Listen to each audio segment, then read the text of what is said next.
chat. Do you? Because I can watch you on Twitch. Yeah, I'm adding the kid that qualified for CS. Wait, how do you get it if you watch it on Twitch?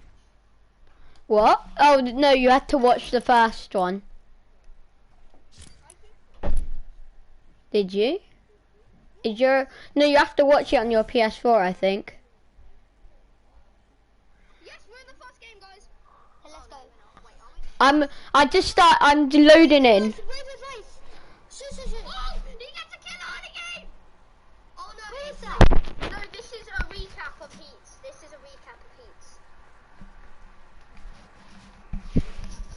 He's popping off. Oh, he just shit on him. that was peace control and a half. Yeah. I got 1 comment and 0 viewers. What? Oh. It was Fade Gaming. Yo, Mason, how much V-Bucks do you have? I have 2,400.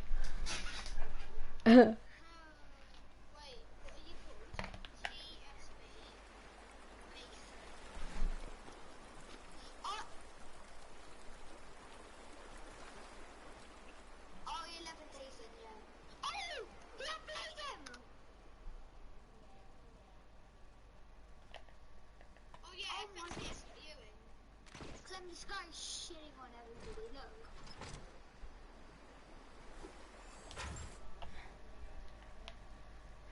Can you gift a pickaxe? You're not ready.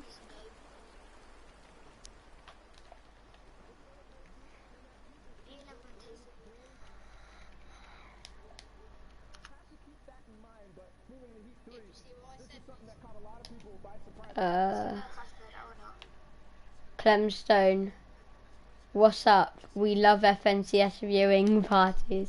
Expected what he did throughout the qualifiers. Nobody expected a second place on day 3 into a first Is this place like on day 4 live? into a first place in the heat yesterday. The most surprising performance by far, absolutely, and the most impressive in style. XP's always puts themselves into positions where he can show his flair, show his aim, and give us a good insight to what shots he likes to take. All these shots always culminate to a win. Just look how fast he is passing I don't know, Fade game. and then win games close range. Oh my god! Back to back, and he did this in multiple games. And that's not all. While XWeeze might have dominated his heats, there's still one more. To find the last 25 players, we had to go through one of the most difficult ones overall. There was players like Mongrel in the next heat. There was players like Reason, and those two have been going back to back against each other for quite some time, starting from the day 1 3 weeks ago. But Reason showed up again, and even though they dueled and took Look at that kid grappling onto the Reason stream. seemed to come out far and ahead, the champion of that heat, and for one reason, I think, no pun intended, the Holly Hedges uncontested drop spot. Yeah, with no one fighting you down early game, you have a huge advantage on playing the rest of your game out, going for positions, going for wins. That being said, though, Reason and Mongrel are going to be able to battle it out once again here today in these grand finals, and it's the final round for these guys to wrap up their story. And the important thing to note from Reason, he did win back-to-back in heat number 4 yesterday against players like Letwick, who had even Kit Shockwave Launcher to try to put him down. He does not care and will go for the biggest streak of 2 back-to-back games in terms of eliminations and wins. So that total amount of points, ridiculous from Reason. We'll have to see if he's in form today.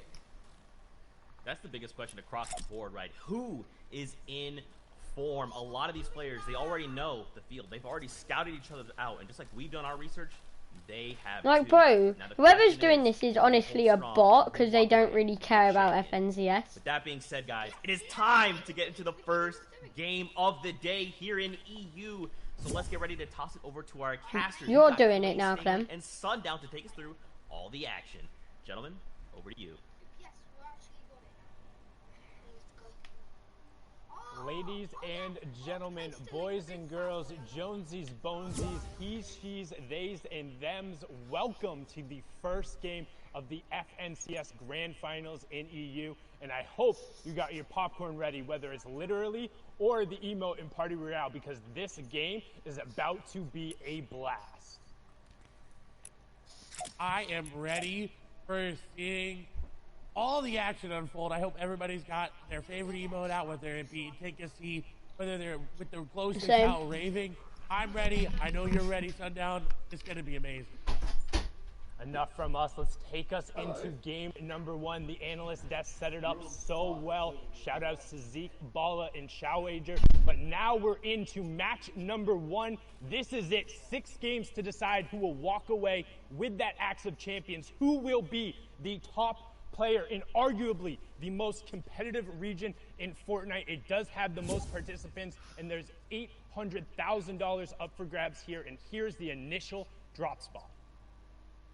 And it looks like everyone's sticking true to where they planned on dropping. We have 3 players in Steamy. We've got, I think, only 1 or 2 players there in Catty Corner, the 4 in Lazy Lake that we've seen time and time and again from Europe. And, of course, we've got Rezon and Holly Hedges, and it seems like he may be alone. And one of the best comments I think I saw coming out is, wow, everyone is really scared of Rezon. And if you look at some of those early game drop spots, Okay, let's go! Assuming now in the grand finals, everyone stays really far away from him, and you can see that in the bottom right-hand corner on the map. Not a single triangle remotely close to him representing another player. That's because he's done such a good job over the course of the entirety of this tournament to stake out the claim, and then also getting a nice little elite chest right there, granting him the legendary burst AR, and he's set to go now. He can begin his rotation and head to center zone. He has those 6 crash pads, which we've seen him execute on so well, and he's basically set to now just farm the materials he needs and transition into the mid game. However, we've seen him go aggressive time and time again with this similar loadout, as now we swing on over. And you saw how careful he was being. He wasn't taking a chance looting that chest. He didn't want anything to go wrong in game number 1, because that sets the pace of your games going forward. Whether you get out to a head start or whether you get to climb your way back from a fortunate off spawn. Are you leaving game, did you just say? The other side of it does have players nearby. Loadout not as great as what we just saw on Rezon, but someone that also did very well in the What, did he die? I believe he got a 2nd place there in one of the days. He's got that sniper rifle territory, and he's looking. He's peppered up. He's looking for elimination. If he's going to be able to catch this play off guard, Snipe's going to come through. He's going to wait, and he does. Ardent's going to go down. Elimination comes over for him. Brilliantly done there by Hen to set up that ambush on the side. We've talked about it time and time again, how you need to be careful, but in the early game in particular, it's so hard to really know where your opponents are, keeping track of them. If somebody does get that first shot down and you're not able to react, it can be game ending, and going so hard. He just laughed. And now you have to sit back and watch everyone else have fun while you're sitting there waiting for the next game. As now we hop on board, and Candy, who's going to be in the exact same situation as Milan, turns that one around. And someone who's really been playing a lot better as of late, Clay. He's lagging. He has indeed, and I believe we have 2 Milans here in this grand final. So got a Lost Milan and Normal Milan, but both of them have been playing very, very well and have consistently been making it into that top 25. It seems like almost every single qualifier, so it's really good to see consistency being rewarded, especially with the way the format is. The format rewards those high placing. Good, nobody can throw tomatoes on the top 15, top 25, top 10 every single game. You're going to start to make your way to the top. Can they stop it? And that's what the goal is for the end. We talked about so much yesterday how it's, hey, top 25 is all that matters. Well, here, everyone wants to be number 1. You have to walk away with that top spot. It's a solos competition if you want the grand prize in the Axe of Champions and all the clout that comes with saying, hey, I am the best player in my region after the weeks of qualifiers and then coming down to this. And Mr. X, who had a beautiful run yesterday to even get him here. The miracle back-to-back-to-back eliminations, but now under pressure from Rifle, going to get in directly on top of him, but sticking straight to the AR spray. He didn't have a shotgun. That's what we talk about. Those early game fights, he just had the assault rifle and the SMG, opting to stick with the AR, and I think that might have been the wrong call, as the SMG could have offered him slightly more damage in that situation, but Rifle comes through and punishes it. And it was such a close call. That Siphon was just the difference maker once that elimination came through. You see now on another engagement, it's between Wolfies and Maestro. Maestro running off this side on the front foot. The pedal is down, Maestro wants to just continue to push down. Shots go through. He's going to break through the wall. Ooh. And Wolfie's is going to go down. That was a huge pickup there from Maestro Wolfies, who was the second place finisher in the duos of the World Cup. We've seen him play so aggressively, the young player from the UK, but when he's put on the back foot, it can be a little bit challenging there. Maestro did come through, got dropped down to 48 HP, but don't forget, in arena and tournament settings, there is that siphoned enabled. That means when you eliminate an opponent, you will get either 50 HP or 50 shield back, depending on which one you end up needing. It prioritizes. I got bubblegum actually. And then they will also drop all of their materials, all of their loot, and an additional 150 materials, so an extra 15 builds that you can go over and sweep up. That ends up being really key, particularly in the mid and the late game now, as I'm on board here with a Ventex who takes 2 really big shots and is put on the back foot. He is, but luckily enough for him, Crash does not have any shield pop. Now, it's not going to be as good as he is going to be finding time to get those minis in that big shield pop. And Inte over there needs to find an aggressive push into the box and needs to catch him off guard. If Ventex is not able to get this medkit off, this does not look well for them. But it seems like the medkit will be popped, so he does get back to fighting HP. Under 50 HP is enough to withstand some shots. As Krez is now on the back foot, that's exactly what he needed to do. He needed to turn that defense that he was waiting on into that offensive moment. And now Krez is in a very bad situation. 6 builds remaining, no HP to really work with. He's going to have to hit a really big charge shot there. Ganna coming through, not going to connect on these shots. He goes in the box, but Krez hits the shot, and that's another elimination for him. And you talked about it, he needed to hit that big charge shot, holding it up and punishing the player, and particularly when you see 2 players box to box fighting with charged shotguns, it's really difficult if you're not able to get that finishing blow right away, like No Luck Nebby does there, finding Kira to close out the fight, because you can have— Oh my god! Don't even forget my point there. Nebby showing the power of the hunting rifle, showing up, catching 2 That's players 2 headshot snipes. Look in the bottom right hand corner, a 3rd player is now rotating by. So I swear McCreamy is playing FNCS. Getting engaged on, but those are 2 monstrous shots. He's got to feel confident there, and definitely not living up to his name. Plenty of luck going on. And you took the words from my mouth. Nebby with an amazing aim there, just getting what he needed to get started. However, someone who is not having amazing luck is Janus right now. 134 effective HP means he fought either off spawn on rotation. Now he is going into the orchard, which does allow him these campfires and the apples that drop that give you 5 HP per consume. He's going to be in a good spot. He's able to really farm up. But Janus drops Steamy stack, and look at his metal count. It was only 97. A man of Steamy with only 97 metal is not what he's used to, and this is definitely impacting his gameplay. Yeah, and it's going to be tough there. Also, tons of players will know where he is, stoking that campfire, putting off the smoke signal. You can see him, those apples dropping, but instead opting to burn the extra wood. Good trade-off there and good awareness of where he was on the map. However, you do see Spen is lurking and trying to catch out the FNCS Invitational winner here. Janus over on the side, and he does. Gets him real quick. That's the problem. Again, we talk about it. Everybody in FNCS is good at sniping. Be a game ender right there. You get caught out farming. And honestly, I think that's a little bit on Janus there. You don't want to be on the edge of the zone and caught gaining materials. Like, yes, you did just get in. You can feel safe. You're back up at that 100 health, 100 shield threshold. But you have to know other players are rotating from that side and going to be behind you. And Spen is actually going to get harassed there as he tries to rotate out. We're going to hop on over to a 3-way fight going on over here. Oh, and now already down to just 2 players. Controller getting into the boxes and getting the shots, picking up 2 eliminations back to back. Flecken gonna fall there, and these are what you need to do in solos. You need to get into the box and you need to finish the eliminations quickly, because like we saw, if you come and you fight and you box fight and you build fight, and more people are gonna come and they're gonna realize that, and you are going to fall. So very good play there from Controller. And so far, it's been the story of the third party. You hear players talk about it all the time, whether it's your friend or your favorite streamer. That third party is the extra player who comes in. So if you're taking a 1v1 and then somebody else rotating by says, oh, you guys are preoccupied. First, we saw Nebby picking up the 2 shots there, then Controller closing it out with that epic tactical shotgun. Going to be on board here with Ovation Orion. We've seen him pull off a number of plays, but again, really good at kind of those ambush-style tactics, as you can see here.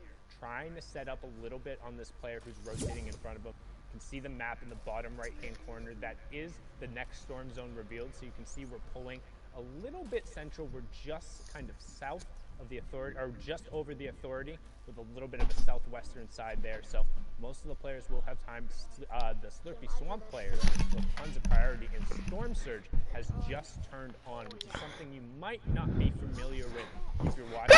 That could look. Oh no, it's just a person. Only activated when you're above a certain number of players left. That number of players for the third zone is 70. I reckon nobody dropped authority. 13 will be impacted. What it does is those who haven't done enough damage to the opposing Is this not electric? Nice. 25 damage every time. Honestly, Benji. Try and encourage a little bit of active play, which we see here from Orion taking out Queasy. It was going to be Queasy about that. This game ended right there before the rotation. Not picking up any points. Okay. And what a smart play. He I'm Benji. And didn't just crash right off the top, because he knew Queasy would have been expecting that, and found an angle, got in the box, got the elimination. Hey, this is where someone with grappler will be fighting. May have decided that, you know what, a couple tags were good, I'm good to go, move on. So put him pretty high up in the There's good he loot. didn't want to take the chance. He wanted to make sure he was above at least 100 damage on the threshold. They decided, I gotta go in, I gotta get in the box, because when Storm Surge starts hitting you, nobody's gonna let you shoot them. No one's gonna let you even look at them. They're gonna be sitting in their boxes, they're gonna sit there and wait. And not even open windows, not even make any movement, because they know, hey, that guy's getting hit by a big purple lightning bolt.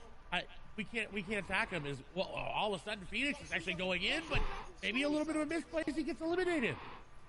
Gets punished right away, and Tigwe has everything you could possibly want for a box fight there.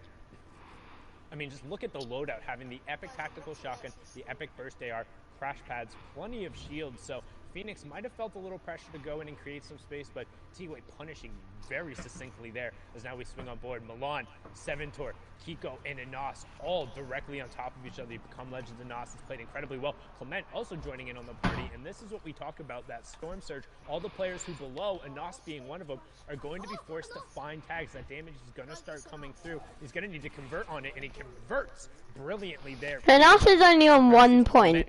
In number 1 elimination, and also closing in on that first placement threshold play. It was such a beautiful play by Anas, because he knew Clement had that bush. So he said, you know what, he's going to go for the pickaxe. I'm just going to go ahead and edit that wall out so he can get the initial shot. And that got him the elimination. That initial shot there gave him the damage just to follow up with another tack shot. And with that rare tactical shotgun, it does a lot of damage if you're able to hit all the pellets. And that's exactly what he did. Now on his way, he got the pepper placement threshold, just came through as well. And now he's moving in. He's got a very great loadout to secure himself a very good placement here. And we know Anas is very, very capable, like you talked about. And he's already stalking another player. He's looking to take down AX Controller.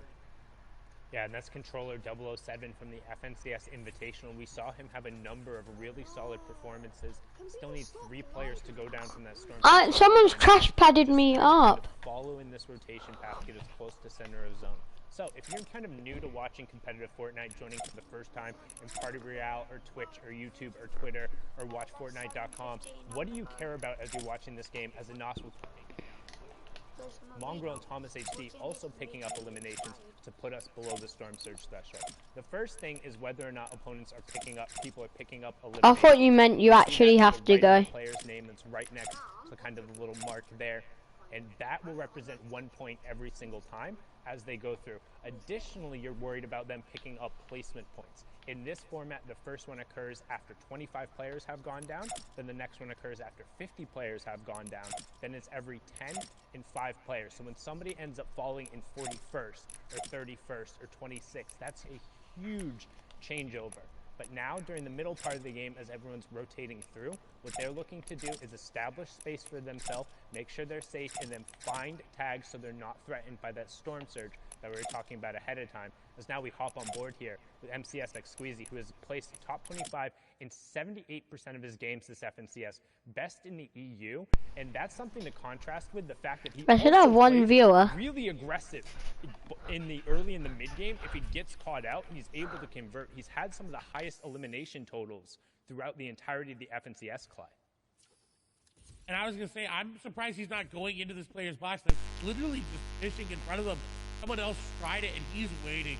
you can tell he wants to get in this box. As soon as he sees that player start to make moves into the other box, and maybe he finds out exactly where they are, he wants to go in. But he's got Letwick right above him, so you can tell he's being a little bit more cautious this time around. In the heat of the qualifiers, he knew he had a little bit of leeway after that great performance that he had.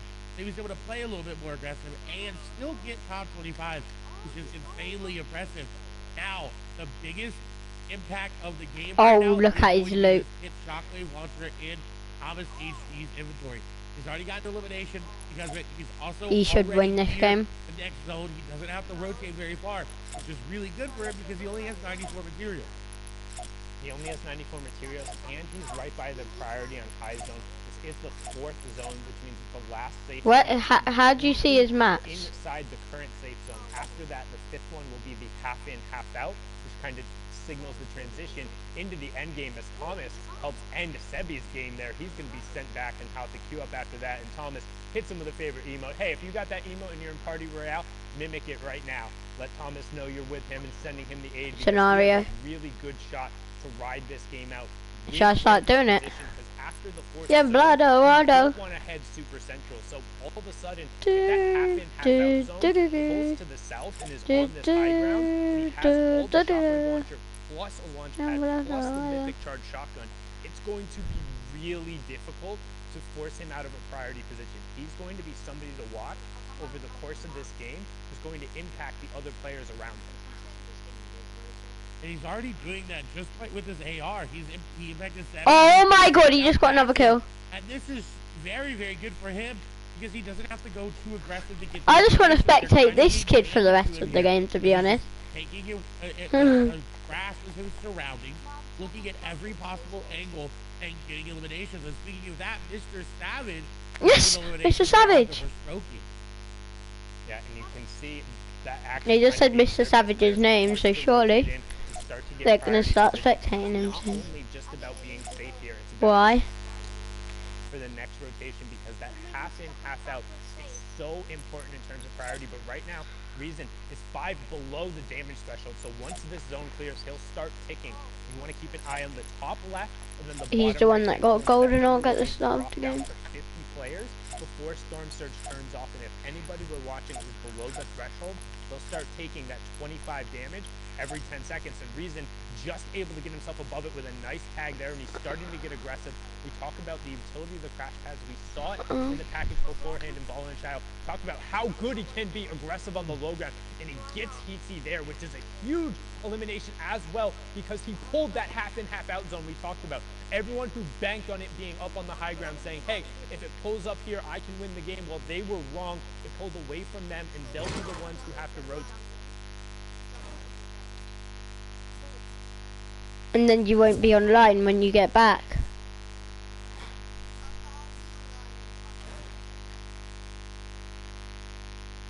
Able to pick up an elimination. Lois as well. He's kind of fast. Can't I play it with you? A base here that's got these pyramids edited in a nice way so we can see down on players rotating. And this is No, where we you made wanna that be duel earlier. half in, half out. You want to be looking for players. Yeah, You don't wanna be Mesmer. exposed because obviously that you could get sniped like your Lois might do here. Some people, Mongrel picks up an elimination as well, so he's still here in this game and still fighting as well. As Lois is trying to snipe somebody out of the sky and was not able to hit it, but a valiant effort. Valiant effort, but just a little wide. Might have given him a haircut, but not going to connect. No Storm Surge tags in play there as we see Kami pick up a huge Elam. Lois trying to get involved here, finds the first tack shot, gets the second onto Vadil, who had picked up Savage. So Savage, again, going down early, only picking up an Elam and the 2 placement thresholds. 3 points for him there. As we continue through, you can see Flois and Scribs still in. Helix as well. Skype, one of the now veterans, and they call them boomers in the lobby. 3 players in EU are 20 years old, and that is the oldest players who are in the match. But Skype has been around and qualified for nearly every one of these finals. But we're hopping on board here with Quartz Froggy, who had an absurd, just absolutely gross run in heat number 2 to qualify himself. Pushed himself, I believe it was I think it was like 19 or 20 points in the final game to get here. But so far, quiet on the day. No eliminations, but a decent loadout as we now transition into those fully moving zones, which means all the safe zones are outside completely. What, you play an away arena? from the current one, and everyone is going to have to move if they want to avoid that storm day. And luckily for him, it seems like it's pulling towards him, so he doesn't have to invest in crash pads right away. He can look for eliminations, and you see sitting in the code allows him that opportunity to find these rotations as well. You see just bouncing away through the crash pads, doesn't have to worry about it. Xyz is going to fall there in the feed. That's an important one to note there, because we talked about it, we hyped him up, falling down before that 40th placement threshold as well. He's not going to end on a lot of points. That's just how many points can Froggy end up on, how many points can the rest of the lobby end up on as this game continues to go on. We see Kuriachi, we see Mongrel, we see Letwick there in your screen as well, and Froggy looks to have taken high ground with that. The shots go through, he's going to get that player down in low HP. It's Tammy going down. What a huge pickup there by Froggy, but he's not done yet. There's another player on the other side, so he does disengage, so he does have mats to build around with, into mats to build around with, and to just drop down layers if he wants to. I haven't. He seems he's content on focusing around high ground.